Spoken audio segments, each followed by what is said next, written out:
Hi అండి, welcome to rainbow colours. ఇప్పుడు మనం పెరుగు చక్రాలు లేదా మజ్జిగ మురుకుల రెసిపీ ఎలా చేయాలో చూద్దాం.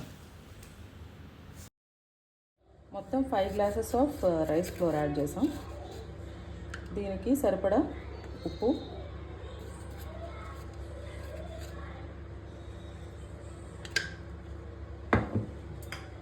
కారం. ఉప్పు కారం ఎవరి టేస్ట్ తగ్గట్టుగా వాళ్ళు యాడ్ చేసుకోవాలండి.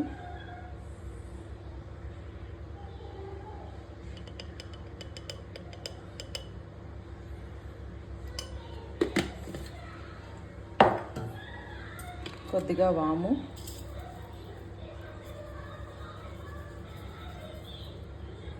కూడా ఘాటుకు తగ్గట్టుగా తినగలిగితే ఎక్కువ వేసుకోవచ్చు. It is good for digestion. And ఒక 2 టేబుల్ స్పూన్స్ ఆఫ్ నువ్వులు యాడ్ చేసుకోవాలి. నువ్వులు ఒక 3 టేబుల్ స్పూన్స్, 2 టేబుల్ స్పూన్స్ ఎంతైనా వేసుకోవచ్చు అండి, మనకు టేస్ట్ తగ్గట్టుగా. ఇష్టంగా తింటారు అనుకుంటే ఎక్కువైనా వేసుకోవచ్చు.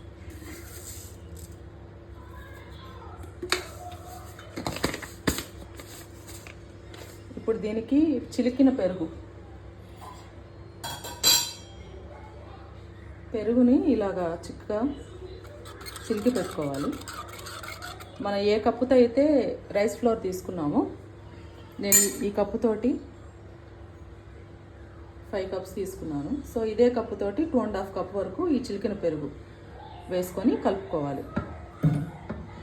దీనికి కొంచెం వాటర్ కూడా పడతాయి, పెరుగు చిక్కగా ఉంటుంది కదా. అండ్ దీనికి పుల్లటి పెరుగు అయితేనే బాగుంటుందండి టేస్ట్. తోడుపెట్టిన వెంటనే కమ్మటి పెరుగు కంటే పుల్లగా ఉండేది వేసుకుంటే, ఎప్పుడైనా పెరుగు మిగిలిపోతుంది కదా సేల్ అవ్వకుండా, అలాంటప్పుడు దాంతో ఈ రెసిపీ చేసుకోవచ్చు. చాలా టేస్ట్ బాగుంటుంది, పిల్లలు కూడా ఇష్టంగా తింటారు. సో డ్రై ఇంగ్రీడియంట్స్ అన్నీ పొడిగా ఉన్నప్పుడు ఇలా కలిపేసుకొని ఉప్పు కారం అన్నీ చూసుకోవాలి. ఏమైనా తక్కువైతే ఉప్పులు కారాలు అలాగే యాడ్ చేసుకోవచ్చు. మేము స్నాక్స్లో కారం కొంచెం తక్కువ తింటాం కాబట్టి తక్కువగానే వేసాను.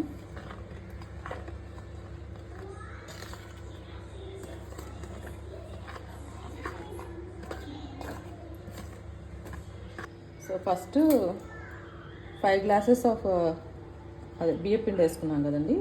ఈ గ్లాస్తో 2.5 గ్లాసు పెరుగు తీసుకోవాలి, చికెన్ పెరుగు.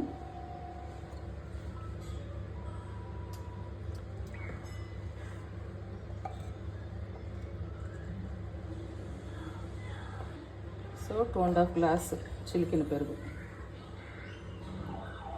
దీన్ని కొంచెం కొంచెం వేసుకుంటూ ఈ బియ్య పిండిని కలుపుకోవాలి. ఎక్కువ క్వాంటిటీ చేస్తే ఒక 2-3 కేజీలు అలాగా అప్పటికప్పుడు కలుపుకొని పొడిపిండిలో ఇది కలుపుకొని చేసుకోవాలి. ఇది కొంచెం క్వాంటిటీనే కాబట్టి మొత్తం ఒకేసారి కలిపి ఒక 10 నిమిషాలు పక్కకు వదిలేస్తాం.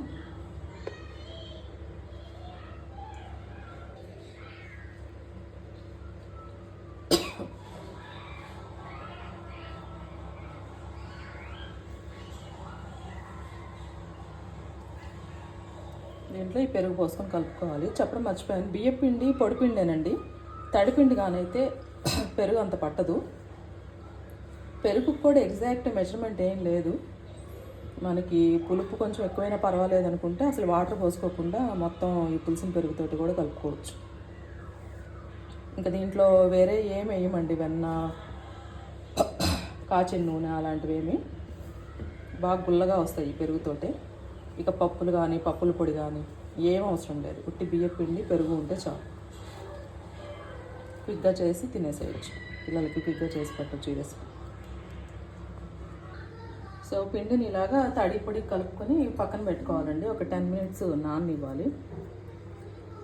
ఇప్పుడే మొత్తం నీళ్ళన్నీ పోసి కలిపేస్తే లాస్ట్కి వచ్చేసరికి నూనె లాగేస్తాయి. సో కొంచెం కొంచెం కలుపుకొని అప్పటికప్పుడు ఆ ముద్దల్ని బాగా నలుపుకుంటూ ఒక్కొక్కటి జంతికి వేసుకోవచ్చు.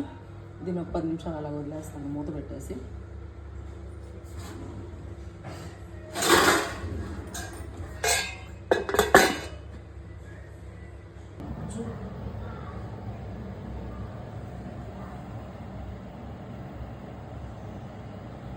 స్టవ్ అంటించుకొని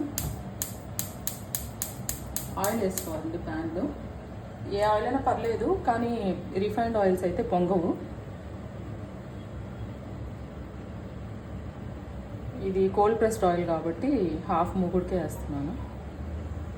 ఆయిల్ బాగా వేడవనివ్వాలి. ఈ లోపల మనకి ఆ పిండి కూడా నానిపోతుంది కాబట్టి మనం మిగిలినవన్నీ రెడీ చేసి పెట్టుకోవచ్చు.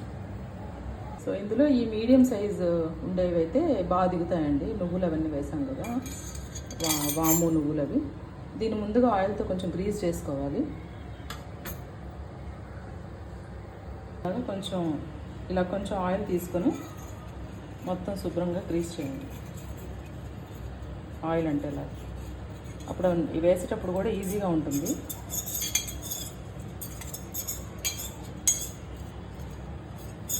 సో ఇలాగా ఇంత ముద్దలు చేసుకోవాలండి. ఇప్పుడు ఈ పిండి ఇప్పుడు 10 మినిట్స్ అయిపోయింది. దీనికి కొంచెం ఒక్క చుక్క వాటర్ యాడ్ చేస్తే చాలు, ఇలా షేప్ వస్తుంది.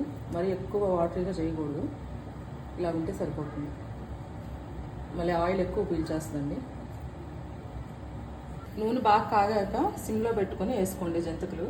చేతికి అప్పుడు వేడి తగలకుండా ఉంటుంది.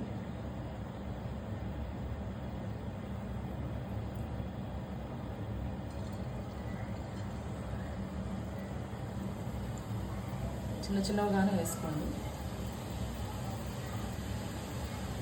ఇవి తినడానికని ఫ్రెష్ చేసామండి. చూడండి ఎంత కరకరలాడుతూ వస్తాయి. అండ్ కలర్ కూడా మనం కారం వేసుకున్న దాన్ని బట్టి కలర్ వస్తుంది. నేను మా చిన్నపిల్లలు ఉన్నారు, అందుకని కారం ఎక్కువ వేయలేదు. టేస్ట్ అయితే సూపర్గా ఉంటుందండి. అందరూ ట్రై చేయండి ఖచ్చితంగా.